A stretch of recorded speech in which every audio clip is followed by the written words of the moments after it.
À la page 11 des notes de cours, on parle des différentes représentations de l'ensemble solution d'une inéquation. Alors, tu te rappelles, dans le contexte des systèmes d'équations, on avait un plan cartésien comme ça avec deux droites qui se rencontraient, et on disait que le croisement des deux droites, le point d'intersection, on appelait ça la solution ou le couple solution.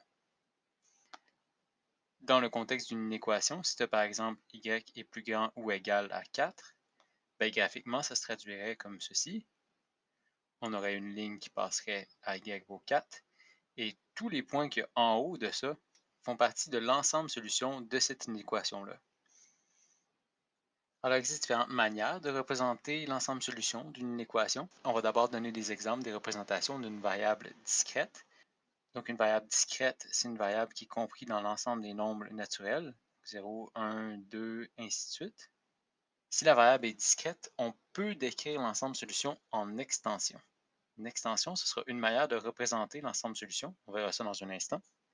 On donne un exemple ici. Pierre possède plus d'un ordinateur et on te définit la variable n comme étant le nombre d'ordinateurs, qui est une variable discrète. À l'inéquation, on sait que n est plus grand que 1.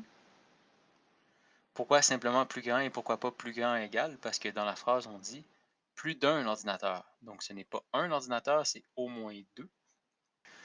Une interprétation possible serait le nombre d'ordinateurs de Pierre est plus grand que 1. Maintenant, pour décrire en compréhension, tu vas voir, ça paraît intimidant un peu au début, mais il y a beaucoup de symboles là-dedans que tu connais. D'abord, il faut écrire une accolade comme ça qu'on ouvre. On va commencer avec la variable. On va dire n appartient à l'ensemble de nombres des nombres naturels, tels que n est plus grand que 1. Les accolades ici signifient que qu'est-ce qu'il y a à l'intérieur? On définit un ensemble de nombres. Cet ensemble de nombres-là est défini comme étant les nombres n, tels que n appartient à l'ensemble de nombres des nombres naturels, donc 0, 1, 2, 3, ainsi de suite. Cette petite barre-là veut dire tel que. Alors, ça se lit en compréhension. N appartient au nombre naturel, tel que n est plus grand que 1. On peut également représenter l'ensemble solution sur une droite numérique. Tu fais une graduation.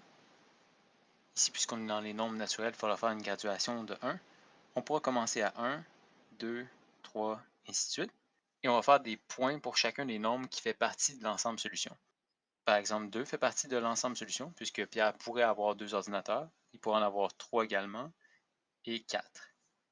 Mais tu remarques qu'on laisse le 1 vide, c'est parce qu'il ne peut pas avoir un ordinateur. On dit que n est plus grand que 1. Pierre possède plus d'un ordinateur. Tu remarques aussi qu'à la fin ici, ben, c'est la fin de la flèche et ça termine par la graduation 4, qui elle est incluse dans l'ensemble solution. Comme ça, la personne qui lit la droite numérique peut comprendre que ça s'étire de 2 vers l'infini dans les nombres naturels. En extension, maintenant, c'est simplement qu'on énumère les solutions possibles. Donc, on ouvre les accolades comme ça. On aura 2, 3, 4. On pourra faire 3 petits points comme ça pour signifier que ça s'étire à l'infini positivement dans les nombres naturels. Les bonds de 1 ici indiquent à la personne qui lit ça que ben, c'est des bonds de 1 et ainsi de suite jusqu'à l'infini. Lorsqu'on est avec une variable continue, l'ensemble solution peut être décrit avec un intervalle. Ce n'est pas le cas avec les variables qui sont discrètes, seulement avec les continues. Je te rappelle qu'une variable qui est continue, c'est parce qu'elle peut prendre des valeurs fractionnaires.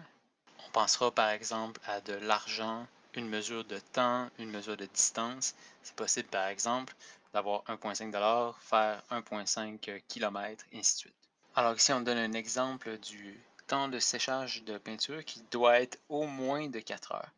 On va faire l'exercice d'identifier la variable et on va écrire une équation également. Donc on dira que t est plus grand ou égal à 4, tel que t, c'est le temps de séchage en heures. Quand tu vas identifier tes variables, ça va être important d'identifier la lettre, la nature de la lettre, le temps de séchage et finalement les unités. Comme interprétation, on comprend que le temps de séchage est au moins 4 heures. On aurait pu dire le temps de séchage est au minimum 4 heures. Pour l'écrire en compréhension, on ouvrira la collade comme ça. On va définir l'ensemble de nombres auxquels t appartient. Donc t appartient au nombre réel.